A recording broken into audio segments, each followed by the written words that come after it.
Ada 3 istilah yang harus dibedakan katanya Syekh Al-Wani. Ada istilah ikhtilaf, ada istilah jadal, ada istilah syikok. 3-tiganya ada dalam Al-Quran. Kalau ikhtilaf itu berbeda pendapat. Satu akar kata dari khilaf. Dari kata-kata khulfa. Cuma kalau khilaf itu lebih luas. Semua jenis perbedaan pendapat itu khilaf. Termasuk yang berlawanan. Berlawanan itu bahasa Arabnya did. Cuma tidak semua ikhtilaf itu khilaf. Karena ikhtilaf itu bagian dari khilaf. Kalau ikhtilaf itu lebih ke perbedaan pandangan, perbedaan pilihan, itu ikhtilaf. Beda itu tidak mesti berlawanan. Kalau did itu berlawanan. Kalau khilaf itu bisa masuk juga yang berlawanan. Jadi mohon maaf Pak, saya khilaf. Nah itu khilaf itu berarti melakukan sesuatu yang kebalikannya. Harusnya kamu jujur, kamu bohong. Itu khilaf namanya. Khilaf itu bukan, kalau di Indonesia kan khilaf itu salah tapi tidak sengaja. Kamu tidak niat begitu. Wah, mohon maaf Pak, khilaf saya Pak. Kalau khilaf itu justru yang ada didnya, ada konotasi berlawanan. Itu khilaf. Kalau ikhtilaf itu beda. Misalnya dosennya nyuruh, tolong bikin makalah 20 halaman. Terus kalau saya beda sama Bapak, tidak 20, tapi 50 halaman. Nah, itu ikhtilaf namanya. Tidak berlawanan, tapi beda. Itu ikhtilaf. Saya suka yang rambutnya panjang, kulitnya putih, hidungnya mancung. Nah, kalau saya tidak begitu. Saya sukanya yang rambutnya keriting, hidungnya pesek, dan kulitnya hitam misalnya. Nah, itu kan ya sama-sama perempuan kan maksudnya. Podo, seneng perempuan cuma beda selera, itu ikhtilaf. Kita cuma ikhtilaf saja, bukan khilaf. Kalau khilaf itu kebalikannya. Saya suka laki-laki, kalau saya suka yang perempuan. Nah itu khilaf berarti. Mohon maaf saya khilaf, sukanya beda. Oke, itu ikhtilaf. Nah, dalam perbedaan itu, ketika seseorang terus yakin dengan kebenarannya, ketemu dengan pandangan yang berbeda tadi, terus saling beradu kebenaran.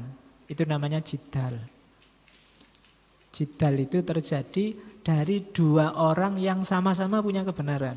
Nanti kan ud'u ila sabili rabbika bil hikmah wal mau'izatil hasanah wajadilhum billati ahsan. Ada orang yang tidak ngerti apa-apa, kasih aja mau'izah hasanah. Ada orang yang sama-sama ngerti tapi menurutmu keliru ini. Nah, itu wajadilhum billati ahsan. Jadi jidal itu untuk orang, debat itu untuk orang ngerti sama ngerti tapi berbeda. Jangan mau debat sama orang kamu ngerti dia tidak ngerti. Atau sebaliknya, dia ngerti kamu tidak ngerti. Hasilnya mesti tawuran. Jadi jidal itu ngerti sama ngerti. Kok kamu tiba-tiba ada yang ngajak debat dan menurutmu ini orang ini tidak ngerti, ikut-ikut aja komentar, ikut-ikut aja ngomong, wis tinggalin. Karena kalau tidak, kamu akan terseret ke dia. Begitu dia tidak paham, maki-maki, terus kamu ikut-ikutan maki-maki. Dasar binatang, kamu juga binatang. Oh, mesti ngono terusan.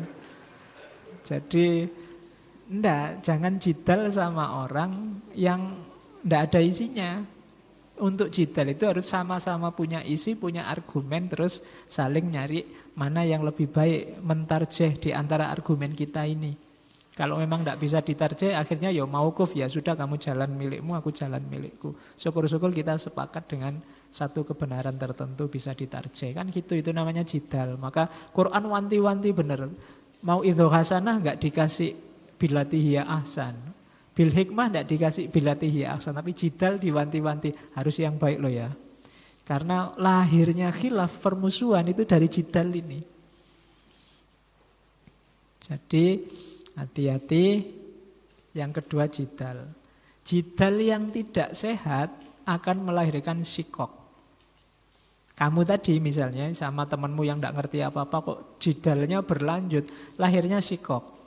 Jadi keras, kasar, pamer kepinteran masing-masing, ingin menang-menangan. Itu sikok sudah. Jadi kalau pas kamu ada diskusi, ada debat, coba dicek. Itu makomnya ikhtilaf, apa jidal, apa sikok. Kalau ikhtilaf itu masing-masing menjelaskan pendapatnya dan menunjukkan kita beda di sini. Mari kita ambil hikmah, itu bisa bil hikmah. Tapi kalau saling ingin mencari mana yang lebih benar, argumenku ini loh, argumenmu itu, terus saling bersikuku, saling beradu argumen, itu jidal. Tapi begitu jidalnya jadi nggak sehat, akhirnya saling menyerang, saling menjatuhkan, tidak mau dikalahkan, tertutup terhadap kemungkinan kebenaran yang lain, itu sikok. Yang paling bahaya sikok. Ikhtilaf itu manusiawi. Kalau jidal itu perhatikan syarat-syaratnya, sudah pantas untuk jidal apa tidak. Kalau sikok 100% jangan masuk ke sana. Hasilnya sikok itu pasti perpecahan, bencana tadi. Tragisnya di antara kita yang terjadi lebih banyak sikok. Jadi diskusi yang keras, kasar, nyari menang-menangan, pamer keunggulan masing-masing dan menjatuhkan yang lain. Pingin dirinya jadi yang paling diakui, itu sikok. Jangan masuk ke ranah ini. Sikok itu bales-balesan yang tidak sehat. Kan ada cerita, mungkin dulu pernah saya ceritakan, di Adabul Ikhtilaf juga ada. Jadi satu ketika Abu Bakar duduk-duduk sama Nabi. Tiba-tiba lewat orang Yahudi. Begitu lihat Abu Bakar, tidak tahu ada masalah apa dengan Abu Bakar, tiba-tiba dia maki-maki. Pokoknya muni-muni lah, berbunyi-bunyi. Nah, Abu Bakar diem. Ini orang, pokoknya dianggap orang tidak waras lah. Udahlah, nggak usah didengerin. Lama orang ini ngomong jelek-jelek tentang Abu Bakar. Lama-lama Abu Bakar panas. Ini kok didiemin terus malah ngomong jelek terus. Akhirnya Abu Bakar berdiri, dibales sama Abu Bakar. Dia maki apa dibales. Ya kayak tadi, mungkin dasar binatang genti, dasar kamu bangunan genti, mungkin gitu. Dibales. Tadinya waktu Abu Bakar diam, itu Nabi ada di sebelahnya Abu Bakar dan ikut jejer sama Abu Bakar. Begitu Abu Bakar berdiri dan balas, Nabi pergi. Wah, begitu Nabi pergi, Abu Bakar terasa, wah, keliru aku ini wis mesti. Akhirnya Abu Bakar menyudahi debatnya terus tanya, Nabi, ngapain tadi kok jenengan tiba-tiba pergi? Kan sebelumnya sama saya diem santai-santai aja meskipun dimaki-maki. Katanya Nabi, waktu kamu dimaki-maki dan kamu diem, itu malaikat banyak di sekeliling kita ikut mendoakanmu. Tapi begitu kamu berdiri dan balas, malaikatnya pergi semua. Aku ya pergi, malaikat aja pergi. Nah, jadi itu Abu Bakar. Saya tidak tahu kalau kita. Kamu kan sering begitu, ada orang maki-maki, alah biarin aja, tidak apa-apa. Dia orang tidak ngerti. Maki lagi, masih. Nanti kalau sudah lama kan kamu mesti ingin balas. Nah itu semula kamu dijajari malaikat, tapi begitu kamu balas, malaikatnya pergi. Setannya ganti datang. Jadi hati-hati. Yang tidak penting-penting, tidak usah dibalas. Oke. Nah, ini petunjuk sebelum terjadi beda pendapat. Ya hidup ini memang natural, ada beda-beda. Tapi sebelum menegaskan perbedaan, ada beberapa pedoman yang harus kita ingat. Yang pertama, kalau memang bisa tidak berbeda, sebaiknya tidak usah berbeda. Misalnya untuk hal-hal furu'iyah, hal-hal sepele yang tidak penting sama sekali, tidak masalah. Tidak berbeda, tidak apa-apa. Para ulama zaman dulu itu banyak sekali yang tolerannya luar biasa. Kalau di Indonesia kan sangat terkenal ceritanya Buya Hamka sama Yai Idham Khalid waktu bareng-bareng ke Mekah naik di kapal. Buya Hamka yang Muhammadiyah pas jadi imam harusnya tidak kunut, tapi kunut. Idham Khalid yang harusnya kunut waktu beliau jadi imam tidak kunut. Karena toleran sama makmumnya. Jadi yang dipikir makmumnya. Kalau hari ini kan kebalik, imamnya. Imamnya saya kunut loh ya, imam izin dipikir. Kalau Buya Hamka sama Yai Idham Khalid makmumnya. Di makmum saya ada Buya Hamka, maka saya tidak kunut. Yang satunya di makmum saya ada Yai Idham Khalid, maka saya kunut. Wong itu urusan furu'iyah, bukan elementer. Jadi kalau bisa tidak berbeda, mbok tidak usah berbeda. Kalau untuk hal yang tidak sangat penting, mbok sudah saling ngalah saja. Itu loh maunya. Hari ini kan tidak. Kita selalu ingin menegaskan identitas secara berbeda dengan yang lain. Padahal harusnya kita satu. Harusnya kita lebih banyak nyari yang sama di antara kita. Wong sama-sama muslimnya, umatan wahidah. Tapi hari ini kita selalu nyari yang lebih beda. Seragam aja kan nyari beda. Sama-sama seragam putih. Oh, kita kan aliran ini. Kasih hijau-hijau dikit. Oh, yang sana kasih biru-biru dikit. Yang sini kasih merah-merah dikit. Selalu ingin ada bedanya. Padahal harusnya kalau memang tidak urgent sama sekali, tidak usah nyari yang beda. Kalau bisa sama, sama aja semua. Kecuali memang tidak bisa sama. Ya tidak apa-apa berbeda. Jadi yang pertama ingat-ingatlah itu. Yang kedua ingatlah Nabi itu sangat membanggakan persaudaraan antar muslim. Jadi bolak-balik Nabi itu membayangkan umatku. Al-mu'minun di antara orang-orang mukmin itu kalbunyan, yasuddu ba'duhum ba'do dan seterusnya. Banyak sekali hadis-hadis yang konotasinya ke sana. Persaudaraan. Jadi semua muslim yang lain itu saudaramu. Jadi ya kayak kamu sama saudara kandungmu itu loh kan. Ya sok-sok gegeran, sok-sok konflik. Tapi kan tidak sampai segitunya terus jadi musuhan, pukul-pukulan, apalagi bunuh-bunuhan kan tidak. Ini saudaramu sendiri. Jadi hayatilah pergaulanmu sesama muslim sebagai sesama saudara. Dalam arti rukun. Bukan berarti Pak jatuh cinta sama saudara sendiri kan tidak enak Pak. Ya tidak begitu maksudnya. Jadi cinta dan sayangnya itu cinta sesama saudara. Bahwa nanti kok jatuh cinta beneran nikah ya alhamdulillah.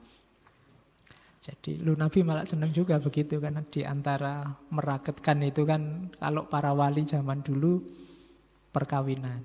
Jadi kalau yang satu nuduh dasar Wahabi, yang satu nuduh dasar tukang bid'ah, kawin aja. Enak.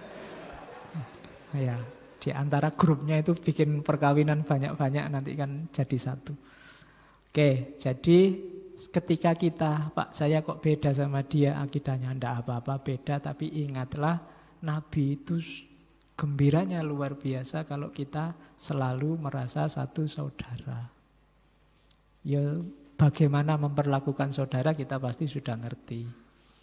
Jadi yang kedua itu, yang pertama kalau bisa enggak beda ya mending sama, seandainya harus berbeda ingat-ingatlah kita saudara. Terus ya untuk hal-hal yang fundamental memang harusnya sama, tidak berbeda. Hal-hal tertentu, akidah misalnya. Pak saya tetap Islam tapi Tuhannya ganti ya Pak. Bosan Pak sejak dulu itu saja tidak bisa. Tidak bisa nego Pak. Nabinya ganti ya Pak. Biar ada fotonya gitu loh Pak. Nyari yang cakep-cakep tidak bisa. Untuk yang fundamental tidak bisa nego. Harus sama semua. Beda itu untuk hal-hal yang tidak fundamental, tidak dasar. Yang cabang, yang furu'iyah. Kalau ada yang ngajak bikin Tuhan baru pasti salah. Untuk hal-hal yang kalau kita ambil itu kita keluar dari koridor keislaman ya sebaiknya harus sama. Kita harus dakwah diutamakan ke sini. Bukan untuk caci maki hal-hal furu'iyah. Terus yang keempat, Biasakan watawasau bil haq, watawasau bis sober. Bukan caci maki. Saling menasehati. Bukan saling sindir. Biasanya yang dapat panggung, nyindir yang tidak dapat panggung. Tidak, jangan saling sindir. Yang dapat kesempatan nyindir, nyindir. Yang tidak dapat kesempatan untuk nyindir. Jadi saling menasehati tentang kebenaran dan dengan sabar. Kalimat dengan sabar ini di banyak ayat disebut, mungkin karena memang Allah tahu nanti sampai besok-besok di antara kelemahan kita itu susah untuk sabar, ngajak pada kebenaran dan kebaikan. Biasanya pingin cepet, pingin sekali ngomong orang langsung mau percaya dan terima. Agak susah. Jadi nanti ada alasannya kenapa orang susah sekali begitu dikasih tahu menerima. Terus sadarilah bahwa kita banyak kelemahan, carilah kalau ada masalah ulama, fuqaha yang ilmunya dalam perilakunya juga soleh. Jadi kalau dalam Islam tidak bisa cuma ilmunya, dua-duanya. Jadi orang yang pengetahuannya dalam perilakunya juga baik. Jadikan mereka rujukan. Tidak usah gaya mikir dewe wis. Tidak nyampe kita. Tidak makomnya. Wong fikih kuliah dapat nilai C, debat tentang fikih. Enggak level. Jadi wis pokoknya kamu cari aja kan. Kalau kita tidak makomnya kan yang bisa kita lakukan nyari orang yang bisa kita ikuti. Kayak kalau kita sakit itu kan bukan belajar ilmu tentang penyakit, tapi kita nyari dokter yang bisa kita percaya. Yang kita cocok, pintar menyembuhkan. Oke. Jadi level kita di situ. Tidak usah, wah saya Quran dan hadis saja Pak. Quran hadis apa? Ngaji aja masih ngeja. Bisanya dari terjemahan. Jadi tidak lah.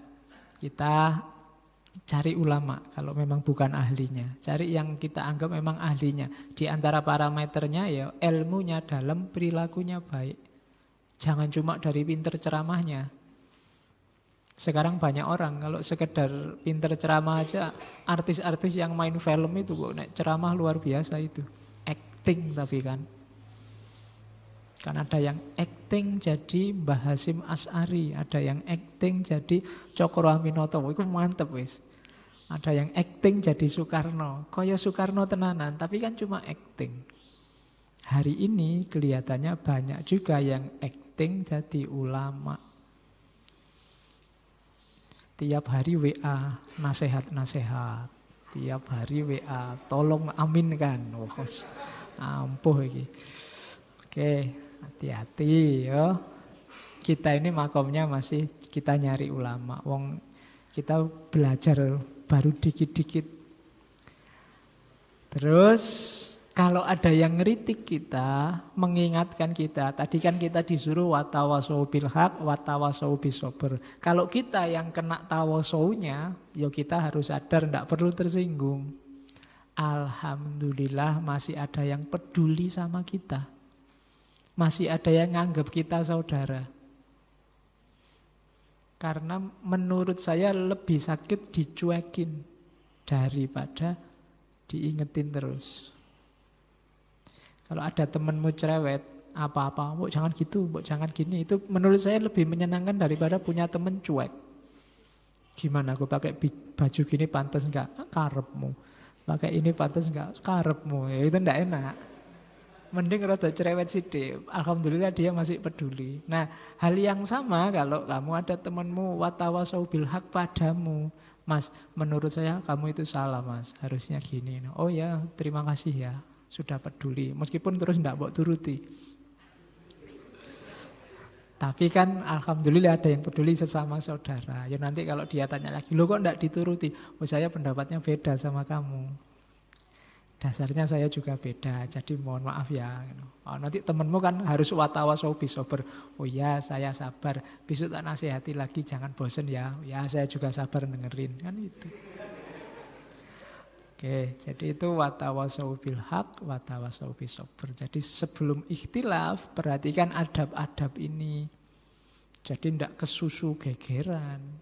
Kalau bisa ndak gegeran, ya ndak usah gegeran. Wong kita jangan-jangan kita sebenarnya sama pendapat kita, hanya cara mengungkapkannya beda. Atau seandainya memang gegeran, kita ini sebenarnya saudara kok masihan. Atau ini urusan fundamental, wah ini urusan dasar ya, kita wajib sama ini. Karena kalau kita tidak sama, salah satu di antara kita keluar dari Islam. Tahu yang keempat, yo kita harus watawasau bil haq, watawasau bis sabr. Sebelum kita tegaskan bahwa kita berbeda. Tapi kita ini orang-orang tidak ngerti, orang-orang bodoh, cuma mahasiswa jurusannya juga umum, ngaji juga jarang, ilmu agama juga ngertinya 1-2, ustadznya juga ustadz TV, ngajinya juga ngaji YouTube misalnya. Ya berarti kita cari ulama, kita cari ustadz yang menurut kita ilmunya dalam dan perilakunya bisa ditiru. Nah, terus mari kita siapkan mental, baik mental untuk mengingatkan maupun mental menerima peringatan. Oh ini lebih cerah masa depan kita dalam Islam. Oke, terus sekarang kita agak filosofis. Coba kita cek ya, kenapa sih kok terjadi ikhtilaf? Bolak-balik orang ngomong bahwa perbedaan itu niscaya. Niscaya itu maksudnya tidak bisa dihindari. Ada beberapa sebab. Yang pertama sunnatullah. Sunnatullah itu ya memang skenarionya Allah begitu. Wa ja'alnakum sir'atan wa minhajan. Kita jadikan kalian umat manusia itu berjalan-jalan berkelompok-kelompok. Kenapa begitu? Secara sunnatullah yang pertama, alam dan hidup ini diciptakan bervariasi beda-beda. Kholeknya, ciptaannya Allah itu macam-macam, niscaya sudah. Dalam hal apapun. Situasi objektif maupun situasi subjektif itu macam-macam. Mulai cuaca, mulai iklim, mulai hawa, mulai macam-macam. Alam ini selalu beda-beda. Nyari yang persis plek 100% itu susah. Sampai orang kembar sekalipun pasti ada bedanya. Ya paling tidak beda namanya. Ya sak kembar-kembarnya orang kan namanya mesti beda. Nek namanya sama bingung bapak. Jadi ndak, alamiah itu beda, tidak sama. Kalau orang ini sama semua kan juga menyusahkan. Wajahnya podo, rambutnya podo, ndak, beda. Termasuk tabiat manusia. Kepribadian, watak, pemikiran orang itu pasti beda-beda. Tergantung sejarahnya masing-masing. Yang lahir di iklim panas, yang lahir di iklim yang dingin, di situasi yang ramah kayak Jawa, Indonesia, atau di situasi agak ganas kayak di Timur Tengah, padang pasir, cara berpikirnya mesti beda. Jadi itu tabiat alam, tabiat manusia.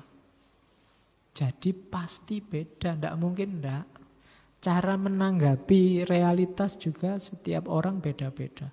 Yang bapaknya mungkin TNI, ABRI, disiplinnya luar biasa, sama yang bapaknya mungkin seniman, sastrawan, santainya luar biasa. Itu kan wataknya terbentuk secara berbeda. Yang satu mungkin kalau bangun aja disemprit harus baris dulu misalnya. Yang satu dicuekin bahwa tangi, bahora. Nah, cara berpikirnya mesti berbeda. Gitu loh. Jadi itu tabiat alam sudah. Karakter manusia memang begitu. Temanmu itu ada yang ngamuan, ada yang tersinggungan, ada yang sinis, ada yang macam-macam wataknya. Itu dibentuk oleh sejarah mereka masing-masing. Itu otomatis sudah. Orang yang susah menerima ini susah hidup biasanya. Kalau kebenaran itu hanya versimu terus, tiap hari kamu kaget, marah, mangkel, tersinggung, ada orang yang berbeda sama kamu. Jadi siapkan mentalmu, hidup ini pasti beda-beda. Yang kedua, agama juga begitu. Buktinya apa? Banyak sekali tafsir agama. Banyak sekali pendapat-pendapat. Qurannya sama, hadisnya sama. Tapi madhab itu puluhan. Meskipun bagi kita akui 4 kalau fikih. Belum madhab kalam, belum madhab tasawuf, berapa puluh thariqat yang ada. Ayat, ada yang mutasabihat, ada yang muhkamat.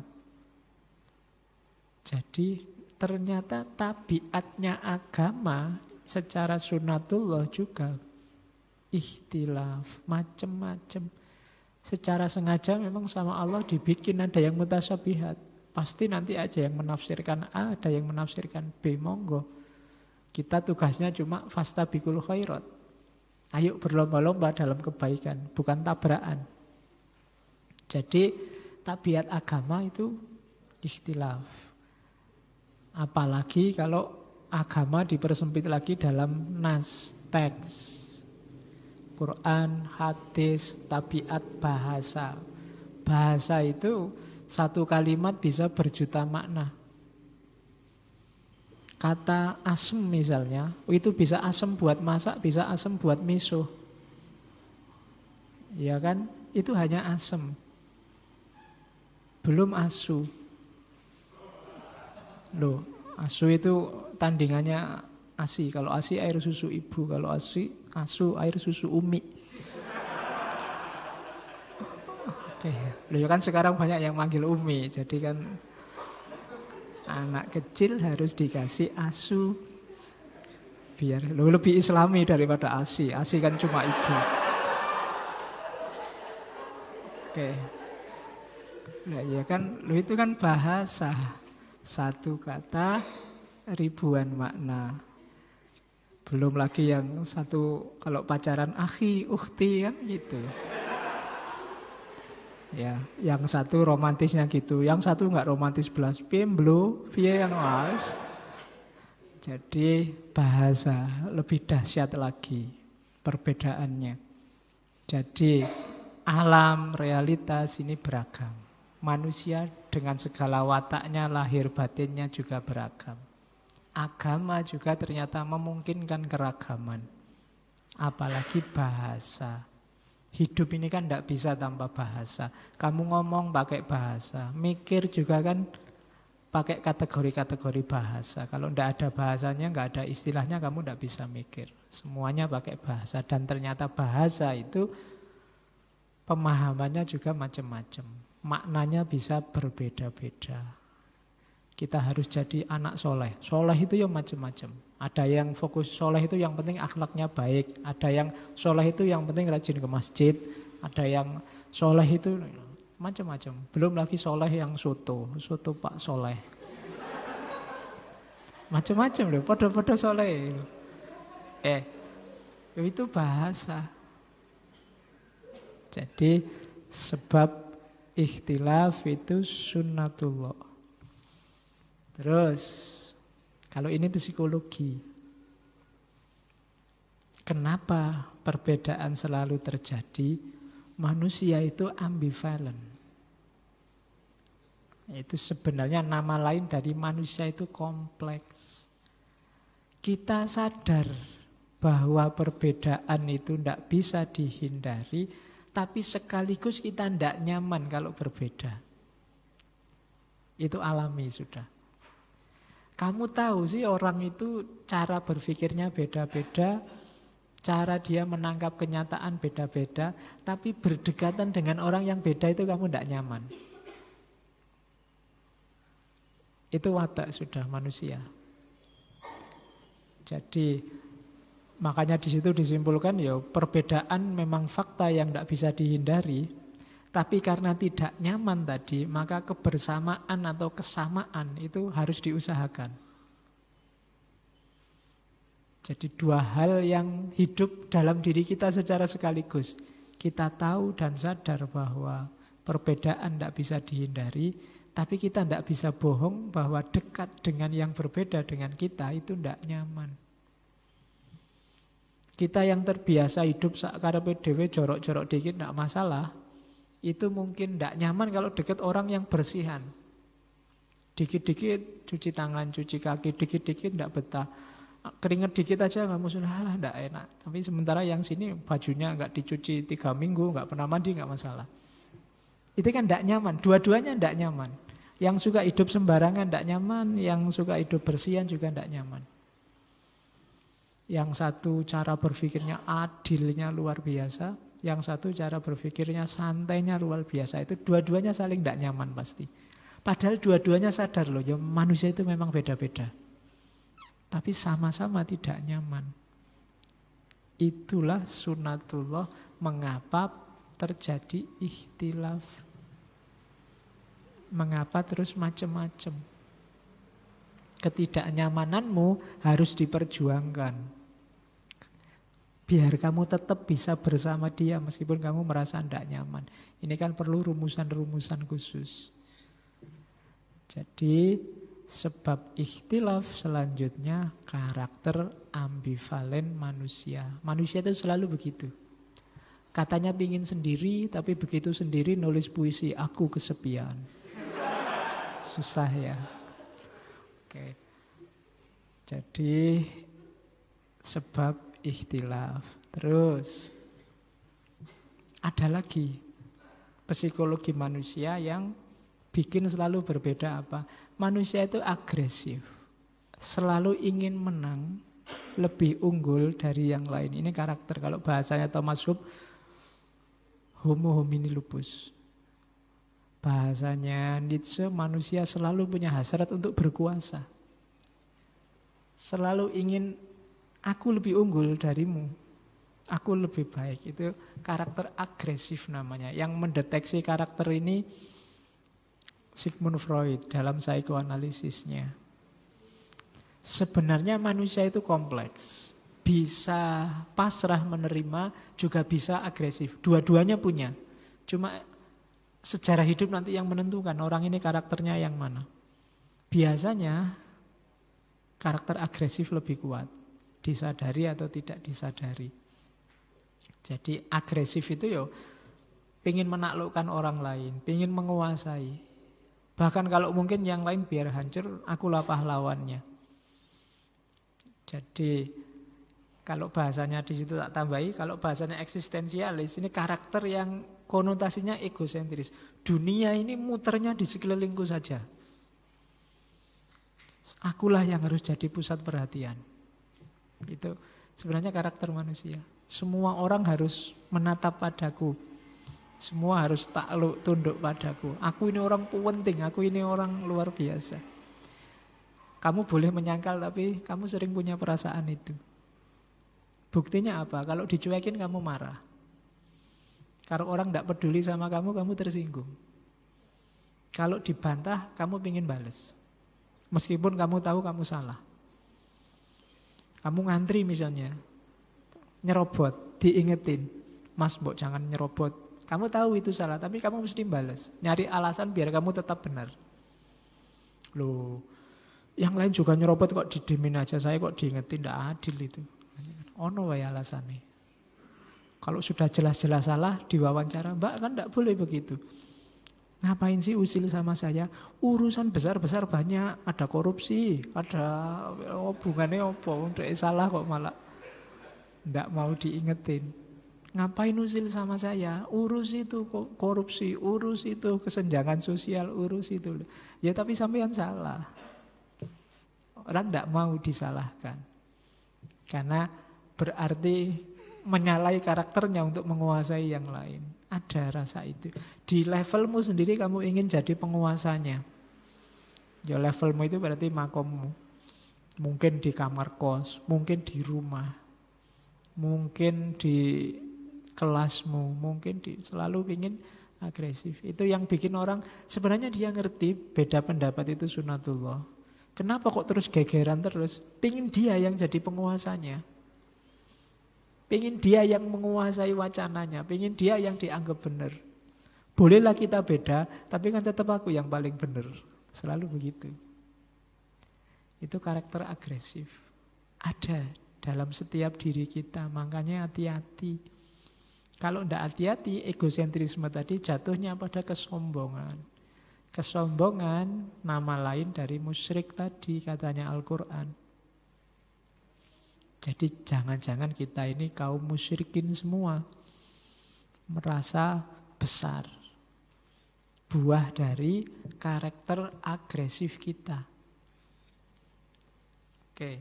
Nah, karakter agresif inilah yang bikin medsos itu tiap hari rame. Yang bikin ada urusan sekecil apapun jadi besar. Kenapa? Ketika orang merasa hal ini bisa membuatku menang, maka hal kecil akan jadi besar. Dengan selama ini aku kalah mumpung ada isu ini, dengan isu ini mungkin aku menang. Itu karakter agresif. Mungkin tidak ada hubungannya sama politik malah, mungkin tidak ada hubungannya sama budaya, mungkin tidak ada hubungannya sama kepentingan apapun. Tapi kepentingan agresif ini biasanya mendorong. Kadang-kadang ada orang biar aja aku keluar uang banyak tapi puas. Nah, itu karakter agresif. Ingin dirinya menang. Seandainya bukan aku yang menang, jangan sampai dia yang jaya. Kan ada yang prinsipnya begitu. Tak tembak kok nolak, biar aja. Yang penting bukan temanku yang itu yang nembak diterima. Nah, ada perasaan begitu. Kalau lebih tinggi dari aku tidak masalah. Nah, itu karakter agresif namanya. Pingin dia selalu unggul, pingin dia selalu menang. Nah, itu penyakit. Kamu sadari apa enggak, di banyak level hidupmu, kamu terjangkiti penyakit ini. Dan itulah sumber konflik. Sebenarnya kalau kamu cerdas, kamu bisa memanfaatkan karakter ini untuk menang dari orang lain. Orang itu suka dipuji, suka dibesar-besarkan. Nah, untuk mengambil hatinya, pujilah dia, besar-besarkanlah dia, mesti dia. Secara tidak sadar, dia sebenarnya kamu taklukkan. Wah, sampean itu hebat, luar biasa ya. Kagum sekali lagu sama sampean itu. Oh iya toh, wah baru tahu saya kalau saya dianggap besar. Terus, Mas ada uang berapa Mas? Oh itu dia kalau sudah begitu nolaknya susah wis itu. Jadi apa sih ngomong, wah saya itu pingin kayak sampean, malam ini bisa nginep sini nggak Mas? Itu mesti nolaknya susah mesti. Jadi ketika kamu tunjukkan bahwa kamu tunduk di bawah dia, itu biasanya terus dia kelepek-kelepek malahan. Tapi kalau kamu lawan, dia balas mesti. Oke, kita punya karakter agresif. Tunjukkanlah, biar aja. Wah, hebat sampean, pinter sekali. Saya nggak ngerti loh yang kayak gitu. Besok urusan sama dia lancar mesti. Tapi kalau kamu melawan, dia akan melawan balik. Itu pentingnya ngerti psikologi itu. Oke, jadi perhatikan karakter agresif.